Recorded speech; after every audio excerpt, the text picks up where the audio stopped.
Hey yo, what up all my ninjas out there? It's Duuz-Diz-Din back with another chapter review of Boruto Next Generation. This time I'm going over chapter 29 titled Kage Bunshin no Jutsu. Or if you're more into the English translation, Shadow Clone Jutsu, which is such a lovely title as we've never actually, I don't think Naruto actually ever had a chapter called Shadow Clone Jutsu or Kage Bunshin no Jutsu. So it's very interesting that here we would actually see something like that. And we open up the chapter with Koji basically making his way into Konoha, and we see him just slipping in like it's nothing, despite the fact that, he should be detected by various ninja. Konoha has been attacked enough times that if an enemy should infiltrate, they should be on the top of that like white on rice. So Delta knows it's just like, you know, she got played. She had been trying to observe him and make sure he doesn't pull anything, and yet this man managed to ditch her just by being one crafty MF. So she's just annoyed by this but wonders what's Koji's real deal.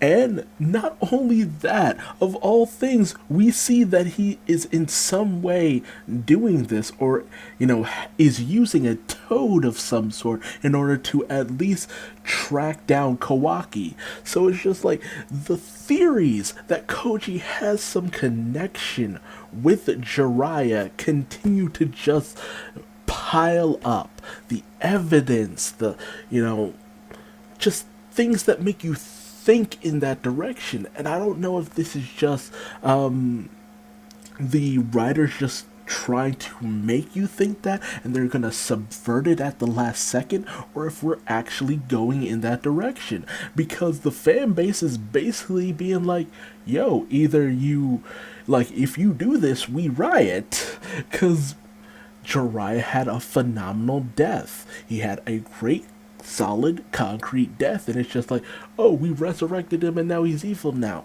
No, don't do that. You're going to piss off a lot of people. Please, no.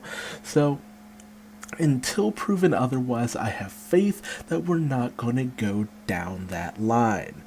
Meanwhile, we pick up with Kawaki, who, is staring at the vase he bought to, put the flowers that, he kind of messed up in. He destroyed the previous vase.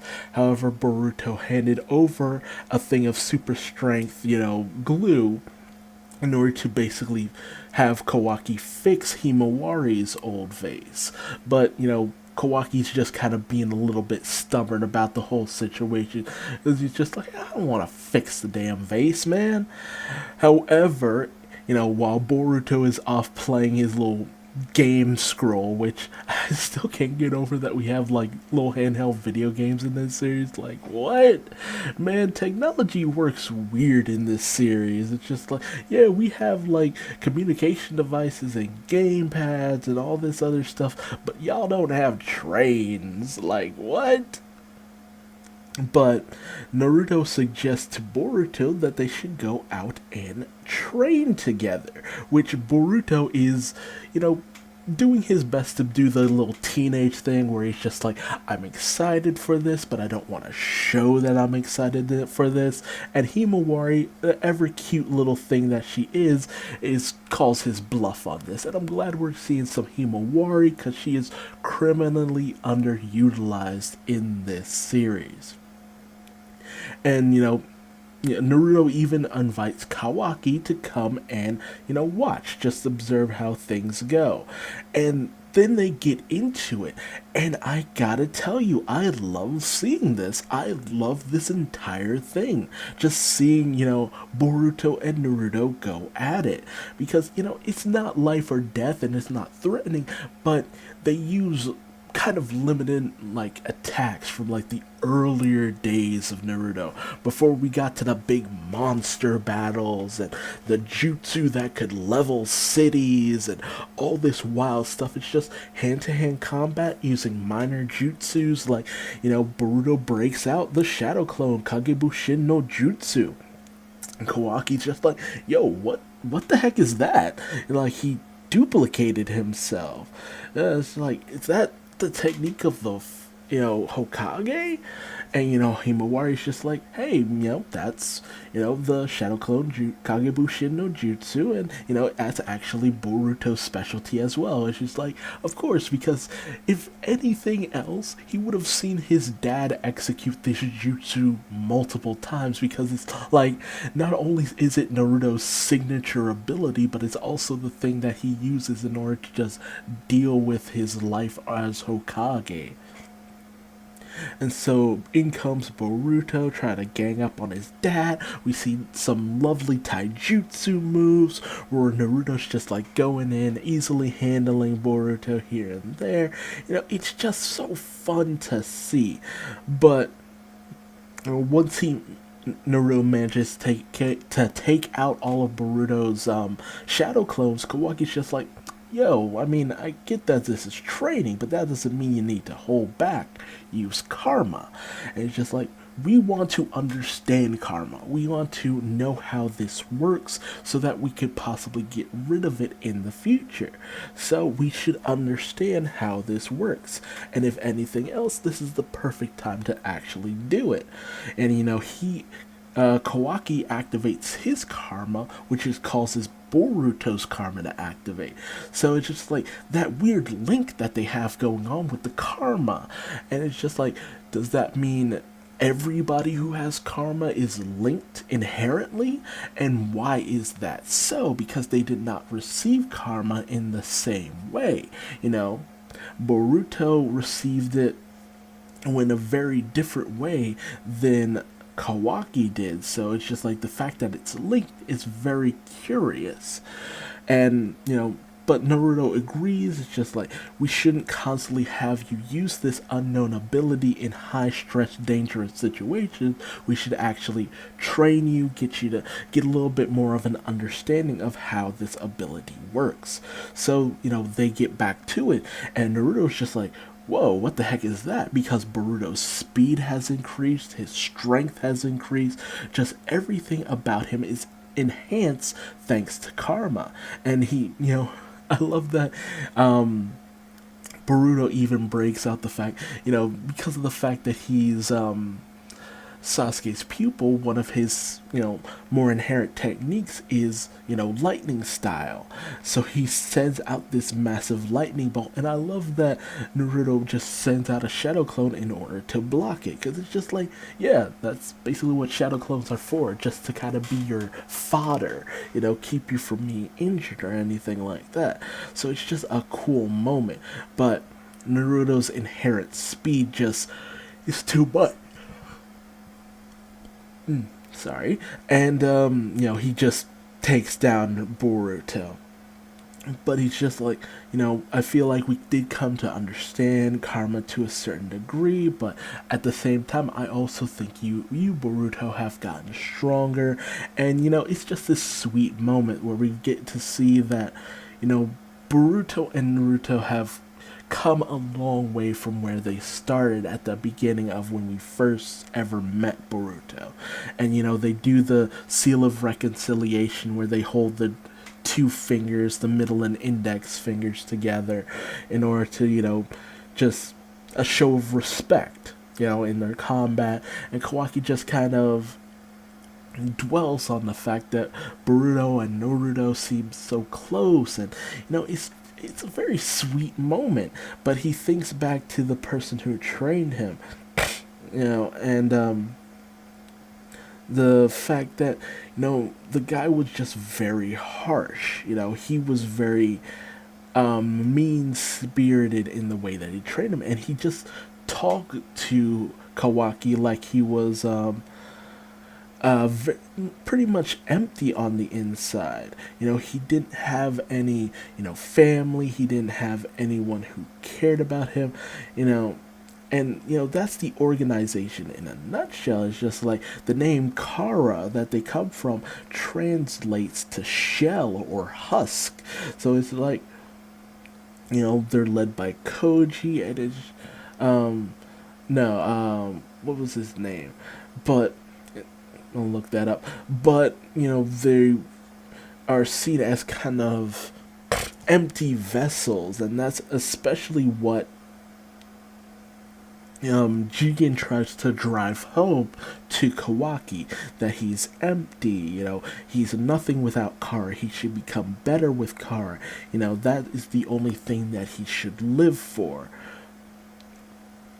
It fills the hole within your being, but it's just like, why would you tell that to a kid? It's obvious, like, it's so obvious that he's just trying to use, Kawaki, but to what end is very much unknown. Like, Kara is very much like Organization 13 from Kingdom Hearts. They have this goal of being filled or being complete people in some way, shape, or form, which suggests that they're missing something inherently.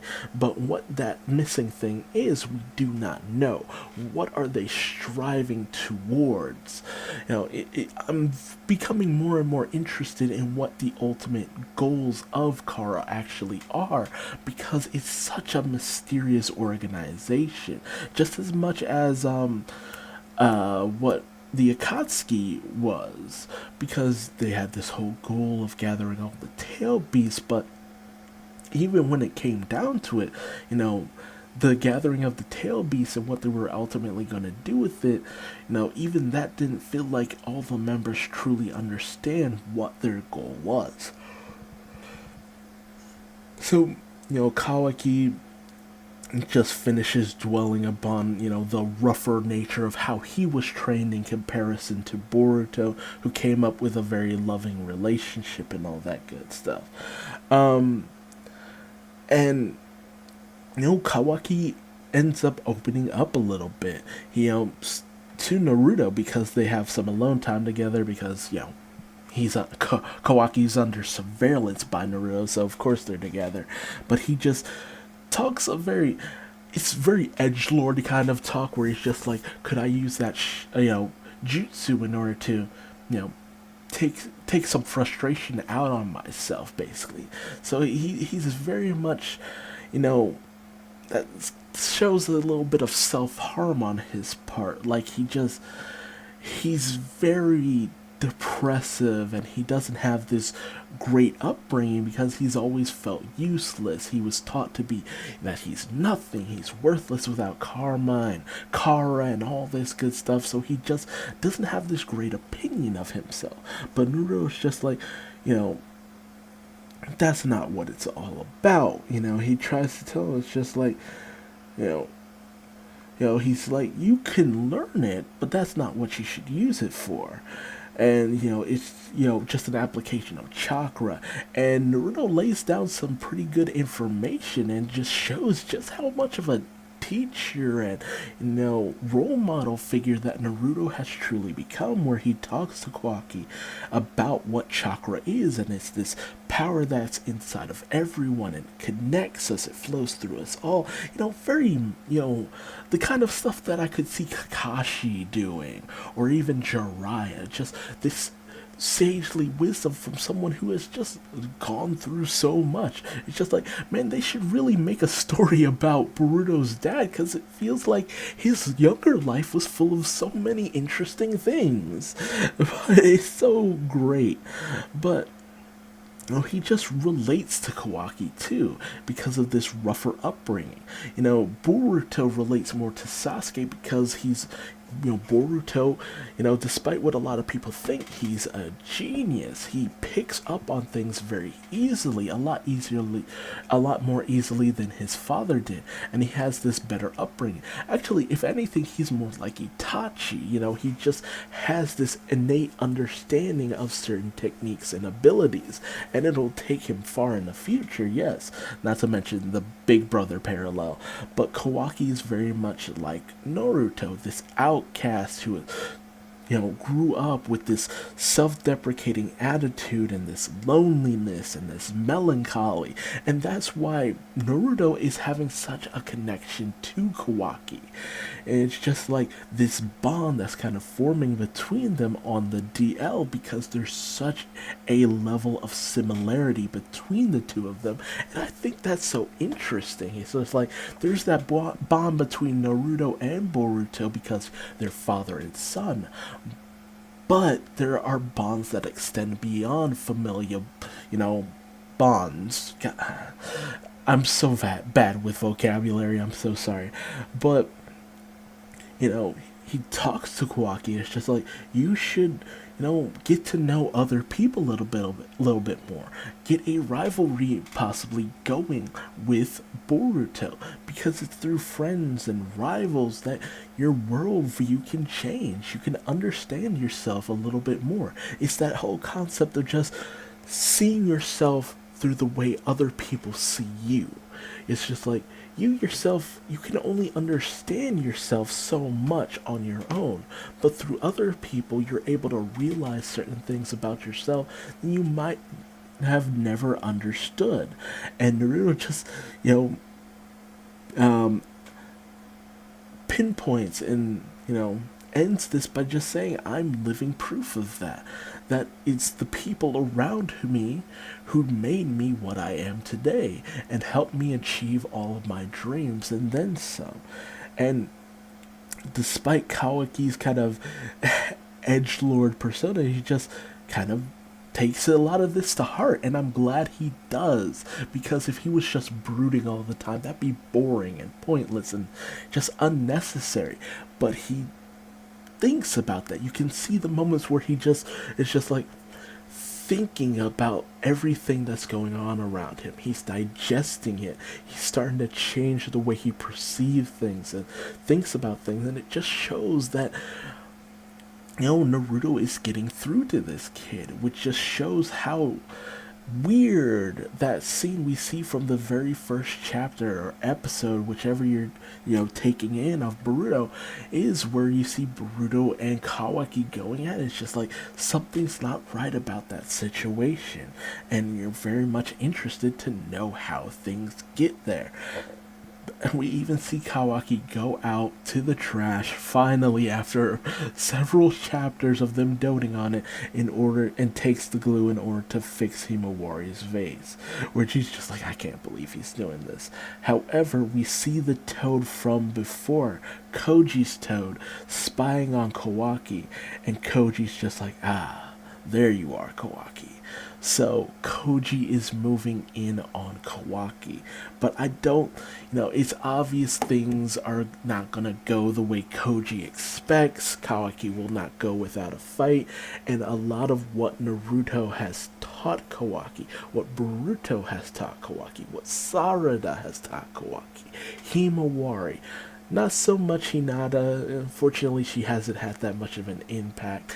But even Ino has had some kind of impact on Kawaki as a person. And I feel like that's going to pay off to some degree. And I'm glad it did, because they're doing a good job of setting it up. It's not the quickest bit of development, and they're taking their time with it, but at the same time I believe that that's for the best in order to make any feelings that he has believable. And any kind of turn he makes either more jarring when it does happen, or a little less jarring when we do see it happen. So I'm very interested to see where we go next with Kawaki's development and the infiltration of Koji into Konoha. But hey, tell me your thoughts in the comment section below. Where do you think Kawaki's character is going to end up going? How do you think this will segue into what he ultimately becomes? How do you feel about this chapter and the bond we saw between Boruto and Naruto, and how the relationship is in such a great place now, now that Boruto is no longer being the spoiled brat from before? What do you feel about Naruto and how far he's come as a character, to where he's very much acting as a mentor figure as to Kawaki, and he's basically becoming what Jiraiya was to Naruto. And I think that's such a great and interesting thing to see, and it makes me glad that I'm reading this series, because I'm just so happy to see where Naruto has gone. But again, tell me your thoughts in the comment section below. And hey, if you liked what I had to say here, leave me a like. If you didn't like what I had to say, feel free to leave me a dislike. I know I ramble on at times, so feel free, give it to me, and tell me what I'm doing wrong in the comment section below. But until next time, hopefully you'll subscribe to more Boruto chapter reviews to see more of our adventures of this young ninja and his dad. But thank you so much for joining me, and I will see you in the next video. Bye bye.